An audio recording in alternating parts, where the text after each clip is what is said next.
E3 2019 just passed, and it was actually pretty incredible for a couple companies, but pretty lame for a few others. Now there were a few games that I did kind of want to just highlight and talk about a little bit that I'm kind of excited for. Now I'm going to just go kind of in order of the companies. Now Microsoft, they, in my opinion, had the second best presentation in E3. Now a lot of people think Square Enix did pretty damn good, but I personally think Microsoft, they were the first ones I watched, and they actually really surprised me with the things they showed off. Their presentation was good, it wasn't boring, I never got to points where I was like, I felt like I needed to skip it. They actually had a small indie presentation, which I was really surprised. It seems like they're taking a couple numbers from Nintendo there. But anyway, a few of the games they showed off was Halo Infinite. I'm not a huge multiplayer gamer or anything like that, but I have always been drawn into the Halo storyline, and this one does look like it's going to be pretty interesting, so I'd like to play it. And it does look beautiful.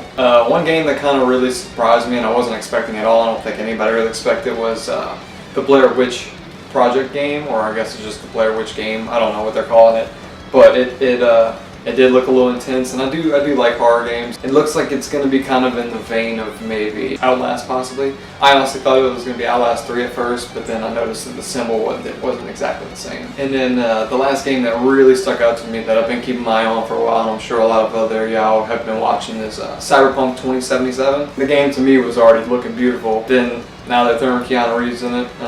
I mean, I've already been a fan of Keanu Reeves for a long time, and I always hear people talk about Bill and Ted and Matrix and John Wick, but dude, Hardball is where it's at. Moving on to a company that I used to really love, and lately they've just been really disappointing. All 2018 for them has been pretty disappointing. 2019 hasn't really been looking much better for them, but the few games that Bethesda has shown off that kind of look a little interesting to me. The Ghostwire Tokyo actually looks really cool. I'm not 100% sure on what the game's totally about, but just from the cutscene alone, it just looks interesting, and it was honestly the most interesting thing they showed off. And then of course Doom Eternal. I mean, it just looks beautiful.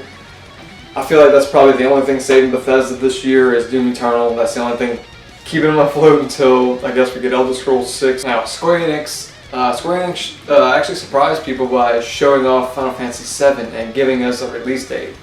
Now I hear that it's still going to be episodic, which is a slight bummer to me, but I don't really have that strong connection to Final Fantasy VII as a lot of other people do. But I still find it to be intriguing, and this remake does make me kind of want to pick up and play it. Now that it's going to be multiple chapters, it's a little hard to take in because you're going to have to buy it multiple times, but still, it looks like a great game, and the graphics are beautiful. A lot of people were happy about Square Enix's presentation, but there just really wasn't too much that drew me in. I don't know, they just didn't surprise me too much. The stuff they showed at Nintendo's presentation was a little bit more of a surprise to me than their actual presentation. But then again, I like JRPGs, but I don't play enough of them to really understand or to get hyped up for when they get released and stuff like that. Now, Ubisoft was pretty disappointing. They didn't show off much, but the one game that kind of caught my attention because it kind of has that little Breath of the Wild feel to it, Gods and Monsters. It looks pretty interesting. I think I'll give it a try and play it and see what it's about. Now, EA is probably just, it's EA. They've got the Sims 4 stuff coming out, which, I guess it makes me happy because my wife loves the Sims 4, so EA. And then Nintendo, man.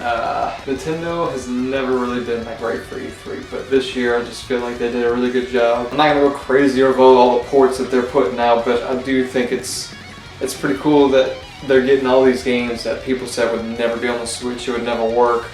And I just think it's really cool that they're doing it. It's going to be there, like The Witcher 3, Resident Evil. I'm not a big fan of 6, but you can pretty much play all the Resident Evil games on the Nintendo Switch now, which I think is pretty cool. Luigi Mansion 3 is looking pretty good. Now one game that does look really cool to me that I want to check out is Astral Chains. Every time I see new things about it, it starts to look better and better and better, and it just seems really interesting, the combat and everything. I haven't not really seen anything else like it before, so I'm pretty interested to check it out. Now, like I said, Square Enix presentation didn't really impress me, but over on Nintendo's side, they announced the Secret Mana collection, and I think that's amazing because now we're finally getting one of the Mana games that we never got in America. Plus, it in a collection, so I think that's going to be really cool.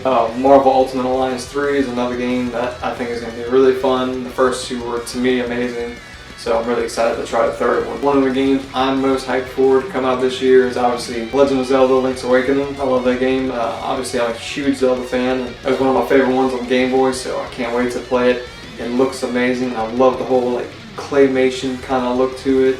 It's just, every time I watch more gameplay of it, it just puts a smile on my face, and that's really what it's about, feeling good, playing a game, you know? And then finally, man, that ending, that Breath of the Wild sequel coming out, it just, my jaw was dropped. I mean, I wasn't going crazy, I wasn't jumping all over the place, but my jaw was dropped. I'm really excited to play that.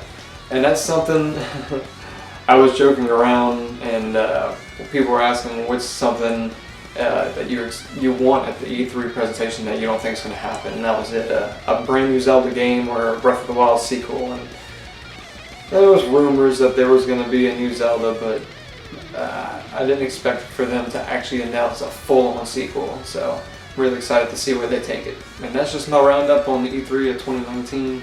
What do you guys think? Let me know down in the comments below. Again, thank you guys for all the support. I really appreciate it. Until next time, Sir Spuot out.